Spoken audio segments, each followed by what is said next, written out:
guys, nandito tayo sa highway which is merong gusto. Bibili tayo na ulam, makakain. Ito part ito ng Lagyaron Clutter. So ayan guys, yung merong dyan, mga gaya ng pit ko, no? So dito sa corner na to, ito yung karinderya guys. Ito. So ayan. Oh kuya, kumusta na? Hindi ka mag-vlog mo kay para na mag-cater na. Okay. So ito guys, no? Ito mamili kami ng ulam ngayon. May gulay. Kahit ano. Yung pub ko yung yung munggo. Ano na gulay? Munggo. Nay munggos. Ayan. So ano ba baka sa may pangalan ngalan niya? Tindahan. Na, jo itirira kan butang. So yun guys, merong sila, pwede kayong mag-cater sa kanila. Ano yung mga event na meron kayo, masarap sila magluto guys, talagang okay. Kaya nga ito, pangatlong balik na namin dito. Gusto ito magluto kami, bibili na lang kami. Kasi dalawa lang kami ni Commander. So ito,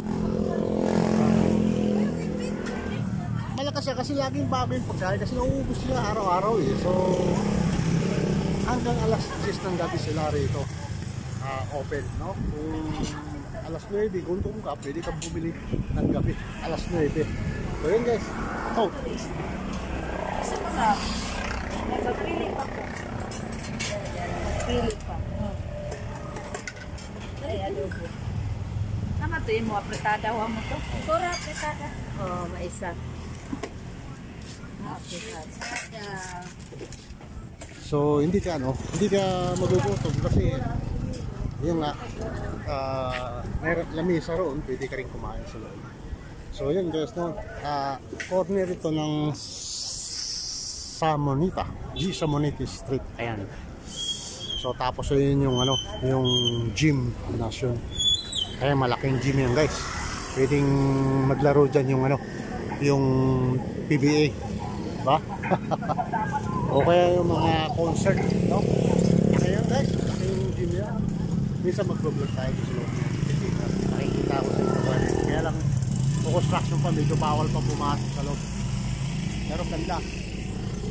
So yun, ito papuntang Surigao City, which is nandiyan sa unahan yung terminal, no?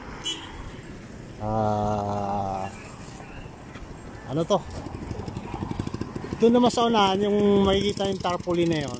Ayan, andyan yung Leo Rivita, no? Salon. Gusto mo niya naman po magpa-beauty salon. Ayan, meron din dyan.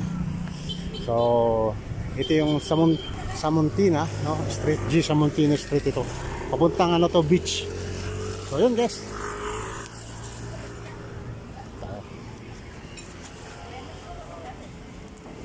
So, okay na. Isda? Yan.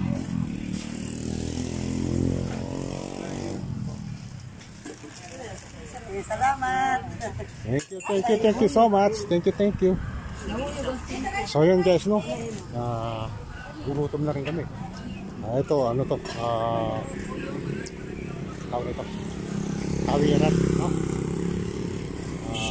Yan. Makikita natin guys. So yun. So sobrang napakainit yan guys. Sana talaga. So yun yan, mga next time siguro next week pupunta tayo ng Surigao Island. Doon na naman ulit tayo kasi may mga proyekto na nag-hintay sa akin sa mga uniform at saka sa mga tinatawag nila floating project. So yun ang pupunta natin. Mag-vlog tayo ron. Pupunta natin, hindi natin Surigao Island. I-vlog natin. So yun, ano yung mga pwede natin magpunta. So guys, kita-kits ulit tayo dun. Next week pupunta tayo ng Surigao Island. Hello sweetie, gusto ka na? I'm done. O yan, tara na tayo. Our food. So guys, yun. Alis na kami ha. Bye bye. Kita-kits ulit. Wow.